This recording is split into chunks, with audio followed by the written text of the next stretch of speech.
प्रमाण देते हैं परमेश्वर जी के गर्भ योगेश्वर गुरु बिना लाग्या हर की सेव, यानी भगवान की पूजा करने लगा कौन? सुखदेव ऋषि।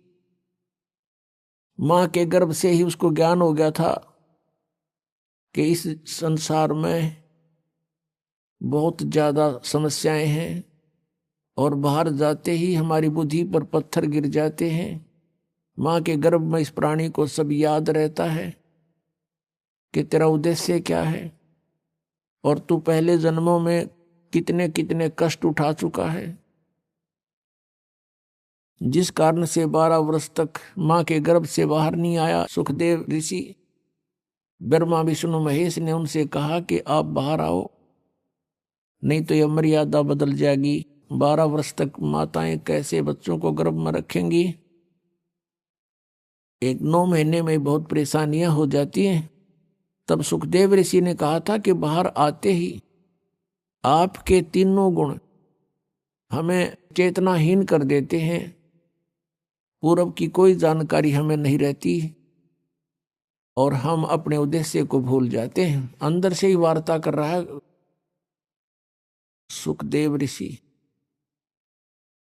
और सुखदेव ने कहा कि मैं इस कंडीशन पर बाहर आ सकता हूं कि आप अपनी इस त्रिगुणमयी माया को रोक लो थोड़ी देर, जब तक मैं बाहर आऊं। तब उन्होंने कहा कि भाई इतनी देर हम इनको रोक नहीं सकते, हमारे बस की बात नहीं। हम कुछ सेकंड के भी कुछ हिस्से में रोक सकते हैं, ये समझ लो, बस सेकंड से भी थोड़े समय में, इतनी देरी। तब सुखदेव जी ने कहा कि आप इतनी देर रोक लो इसको। इतनी ही देर में वो मां के गर्भ से बाहर आया, 12 वर्ष का था, उठ कर चल पड़ा,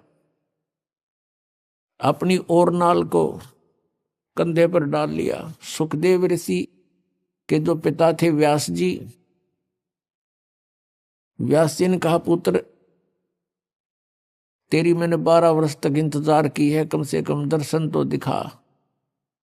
तब सुखदेव ऋषि ने कहा ऋषि जी अब मैं इस ज्ञान से परिचित हो चुका हूं, या कोई किसी का पिता पुत्र नहीं है, ये तो संस्कार उलझे पड़े हमारे, और ना जाने कितनी बार आप मेरे बाप बन लिए, ना जाने कितनी बार मैं तेरा बाप बन लिया। अब के मैं अपना पीछा छुड़वाऊंगा, भक्ति करूंगा और इस संसार से मुक्ति पाऊंगा। यूं कहकर आकाश में उड़ गया। पिछले बैटरी चार्ज थी, पिछले जन्मों के सिद्धियां उसके पास थी। कहने का भाव ये है कि वो सुखदेव ऋषि फिर अपने आप उस सिद्धि प्राप्त से, हल्दी की गांठ से पंसारी बन गया। पिछले जन्म की उसकी भक्ति की शक्ति कमाई थी, जिस कारण से वो आकाश में उड़ जाता था, इंद्र के लोक में चला जाता था। वहां के ऋषि महर्षि, वहां के देव उसका बहुत सत्कार करते थे। एक दिन इसी भ्रम में सुखदेव ऋषि विष्णु जी के लोक में चला गया। एक स्वर्ग होता है प्रत्येक लोक में, रेस्टोरेंट जिसको कहते हैं, और स्वर्ग के अंदर उस रेस्टोरेंट में उसी व्यक्ति को अलाउड होता है जिसका कोई मान्यता प्राप्त गुरु हो। बिना गुरु के व्यक्ति को स्वर्ग में स्थान नहीं। जब सुखदेव ऋषि उस होटल में प्रवेश करने लगा, रेस्टोरेंट में, पहरेदारों ने मना कर दिया कि आपका गुरु कौन है ऋषि जी। सुखदेव ने कहा कि मुझे गुरु की आवश्यकता नहीं, मैं अपनी मर्जी से, अपनी शक्ति से यहां उड़ के आ गया हूं। पहरेदारों ने कहा कि बिल्कुल नहीं, आप अंदर नहीं जा सकते। भगवान विष्णु का आदेश है कि बिना गुरु का व्यक्ति स्वर्ग में प्रवेश नहीं कर सकता। अब सुखदेव ऋषि ने कहा कि मेरी विष्णु जी से बात कराओ। इतना अंडी पाक रहा था। अब सुखदेव ऋषि ने सोचा था कि विष्णु जी मुझे शाबाशी देंगे और कमर थपथपावेंगे, वाह महर्षि वाह, बहुत अच्छी भक्ति की, पहुंच गया स्वर्ग में, उड़ का आ गया। विष्णु जी के पास ये बात गई। विष्णु जी अपने घर से बाहर आए, महल से। सामने सुखदेव ऋषि खड़े थे बाहर। विष्णु जी के पास जब ये बात गई कि एक सुखदेव नाम का ऋषि मृतलोक से आए हैं और स्वर्ग में प्रवेश करना चाहते हैं, उनका कोई गुरु नहीं है, भगवान आपका क्या आदेश है? तो विष्णु जी ने कहा कि आदेश मेरा फाइनल है, आज कोई नया आदेश नहीं है, बस पार्क दो, उसको मना कर दो। उन्होंने कहा जी हमने मना कर दिया है। वो कहता है मैं यही रहूंगा जब तक मेरी विष्णु जी से बात नहीं होगी, तब तक मैं वापस नहीं जाऊंगा। विष्णु जी बाहर आए और पूछा ऋषि जी यहां कैसे आए? अब सुखदेव ऋषि ने सोचा था भगवान बड़े खुश होंगे, भगवान के बोलने के लहजे से वो समझ गया कि ये खुश नहीं है। तब सुखदेव ऋषि ने कहा कि मैं स्वर्ग में विश्राम करने आया हूं। विष्णु जी ने पार्षदों से पूछा भाई आपने क्यों मना कर दिया इसको, इनको, ऋषि जी को? पार्षदों ने फिर दोबारा दोहराया कि भगवान इनने कोई गुरु नहीं बना रखा, ये बिना गुरु के हैं। तो विष्णु जी ने कहा क्यों ऋषि जी, आपका कोई गुरु नहीं? अक नहीं जी। तो फिर आप प्रवेश नहीं कर सकते स्वर्ग में। अब सुखदेव ऋषि ने और अभिमान की डींग मारी, ने बोला जी पृथ्वी के ऊपर मेरे बराबर कोई और संत नहीं, मेरे जैसा शक्ति युक्त नहीं, मैं किससे उपदेश लूं? तो भगवान विष्णु ने कहा कि सुखदेव यह भी तेरी कमजोरी है, ये भी तेरी कमजोरी है, तेरे अंदर अभिमान बोल रहा है, जिस कारण से भी तू भक्ति के योग्य प्राणी नहीं है। आप जाइए राजा जनक से उपदेश लीजिए। राजा जनक गृहस्थी, उसके कई रानियां थी और सुखदेव ऋषि बाल ब्रह्मचारी। अब उसने न्यू कह करके कि आप जाइए और राजा जनक से उपदेश लीजिए, फिर साधना कीजिए, उस भक्ति की शक्ति से यहां आइए।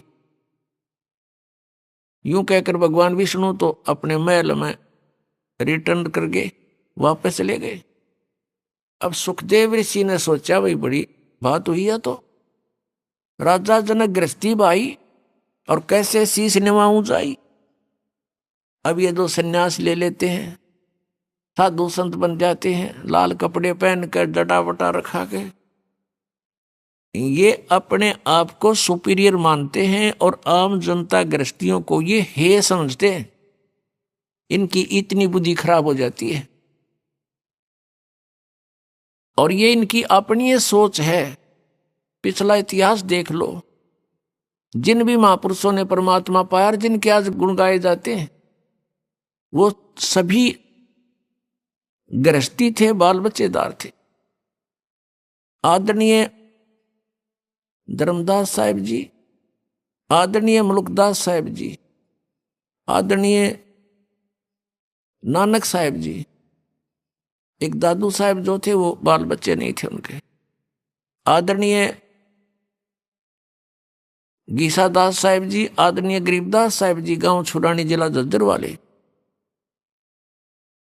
तो कहने का भाव ये नहीं है कि बाल बच्चेदार गृहस्थी व्यक्ति पार नहीं हो सकता, और ये भी नहीं है कि जिसने शादी ब्याह ना करवाया वो भी पार नहीं हो सकता। सत भक्ति करनी पड़ेगी, मर्यादा में रहना पड़ेगा, और तो दोनों ही पार हो सकते हैं। तो यह भूल थी सुखदेव के। अगले दिन वहां से वापस आ गया, फिर उसी स्वर्ग में गया, कोमन स्वर्ग जो इंद्र वाला है। वहां पहुंचा तो सुखदेव का मुख कुछ ढीला था, चेहरे पर पहले वाली शोभा रौनक नहीं थी। ऋषियों ने कारण पूछा, वहां देवताओं ने, कि ऋषि जी क्या बात है, आज तो कुछ मुंह लटका रखा आपने। आपको क्या टेंशन हो गई है? तब सुखदेव ऋषि ने कहा, क्या क्या बताऊं, एक समस्या अड़गी। मैं भगवान विष्णु के लोक में गया था और वहां मुझे स्वर्ग में प्रवेश से मना कर दिया। इस बात को सुनकर अन्य जो ऋषिवर थे वहां बैठे थे देवता, वो कहने लगे, सुखदेव बात बताओ।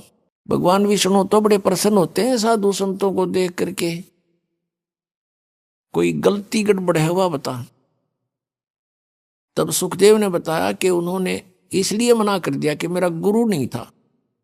तो जितने भी वहां बैठे थे उसके आसपास, जो पहले उसको बहुत अच्छा महात्मा मानने थे, सभी ने कहा कि सुखदेव, हम तो तुझे बड़ा विचारवान व्यक्ति मानते थे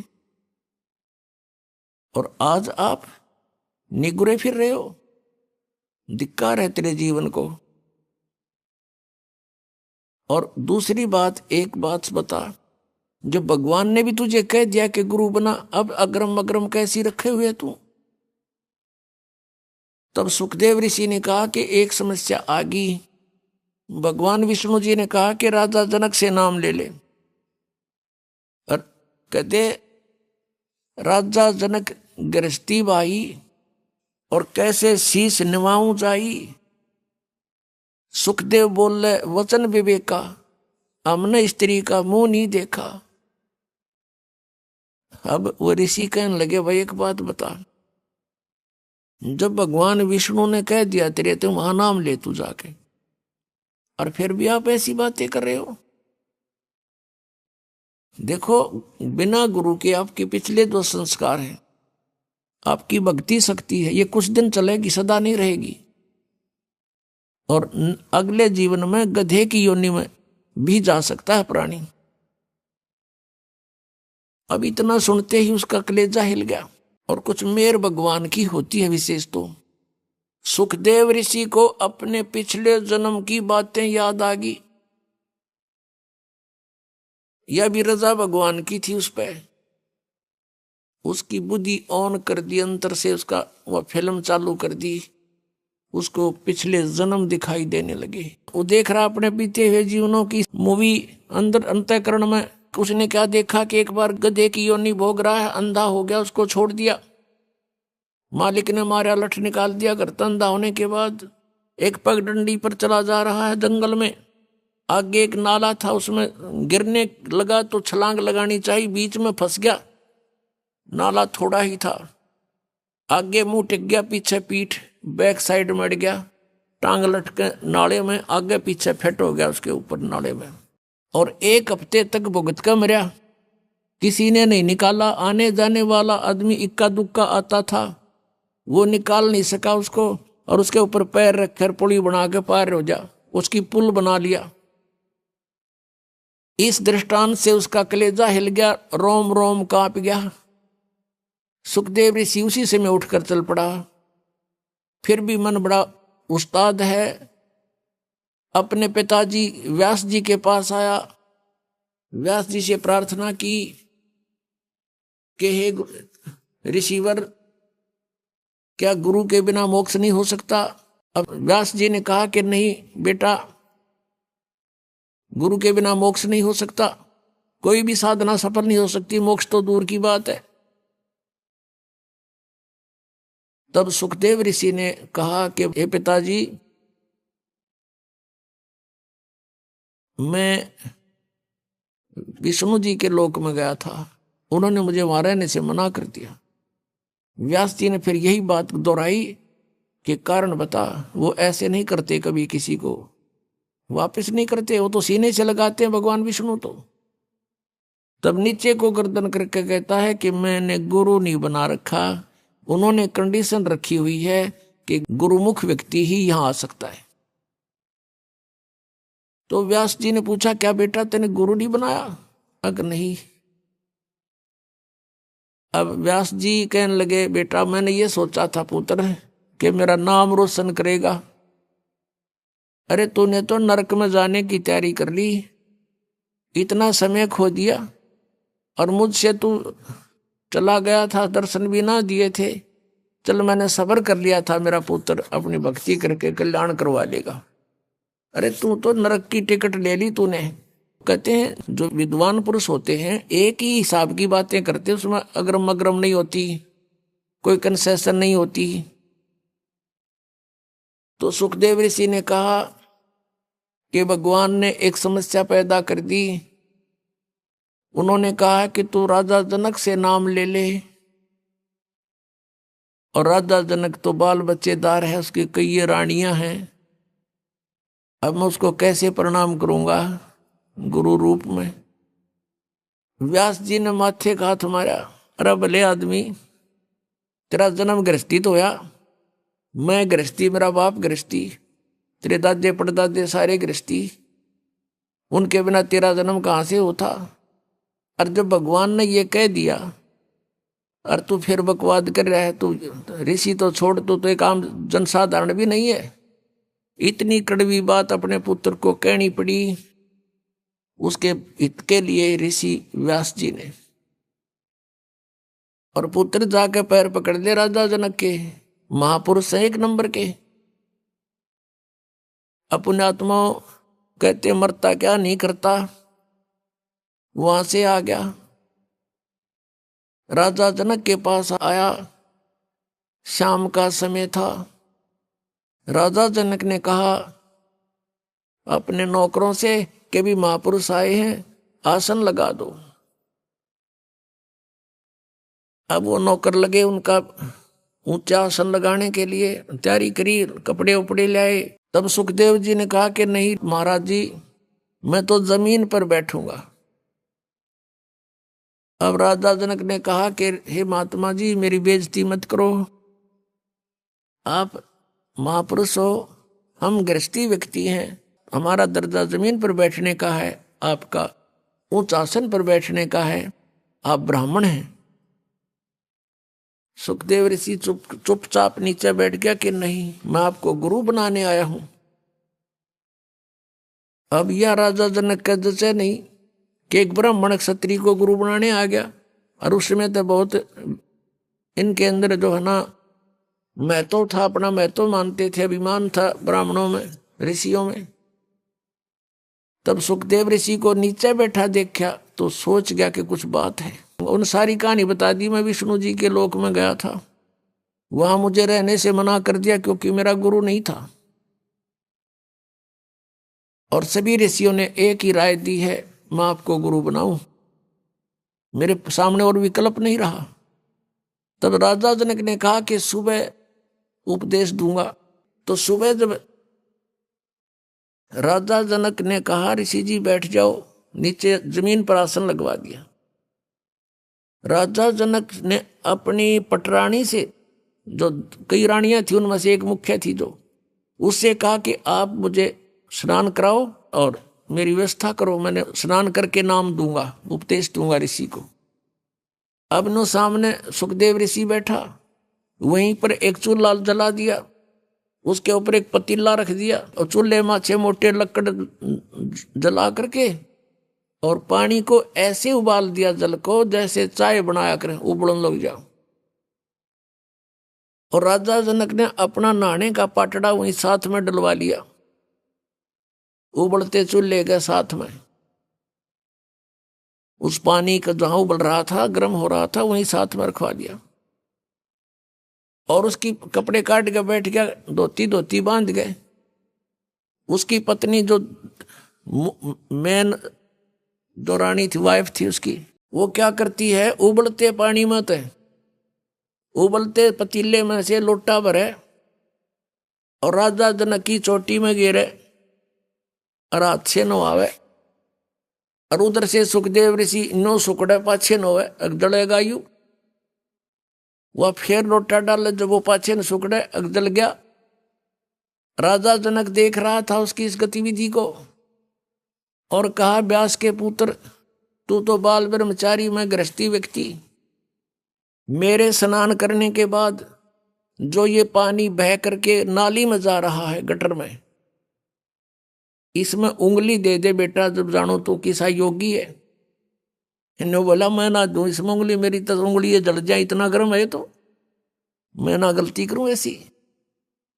कहते हैं राजा विहंस देई जब तारी, और मुझे स्नान करावे नारी। ऐसा योग कमाया पूता, क्या बहा जो इंद्री दूता। इंद्री कर्म लगाओ किसके, जैसे जिव्या लेप नहीं मधुरस के। अब राजा जनक से उपदेश लेकर सुखदेव जी ने फिर अपनी साधना की, वो फिर स्वर्ग में गया। यानी स्वर्ग तक भी जाने का जो मार्ग है वो गुरु के बिना नहीं हो सकता। और हमने जाना सतलोक, तो क्या कहते हैं इसके विषय में परमेश्वर कबीर जी ने हमें उदाहरण दिया कि गर्भ योगेश्वर गुरु बिना। वो लाग गया हर की सेव, भगवान की पूजा करने लगा। कह कबीर बैकुंठ से वो फेर दिया सुखदेव। राजा जनक गुरु किए फिर कीनी हर की सेव।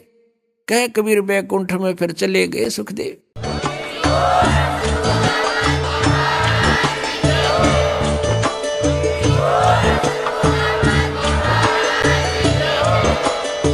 सुन रहे थे जगत गुरु तत्वदर्शी संत रामपाल जी महाराज जी के मंगल प्रवचन। अधिक जानकारी के लिए विजिट कीजिए हमारी वेबसाइट www.jagatgururampalji.org। संत रामपाल जी महाराज जी के शुभ आशीर्वाद से पूरे विश्व भर में 500 से भी ज्यादा नाम दीक्षा केंद्र हैं, जिन पर संत रामपाल जी महाराज जी द्वारा ऑनलाइन निशुल्क नाम दीक्षा दी जा रही है। अपने नजदीकी नाम दीक्षा केंद्र का पता करने के लिए संपर्क करें 8222880541।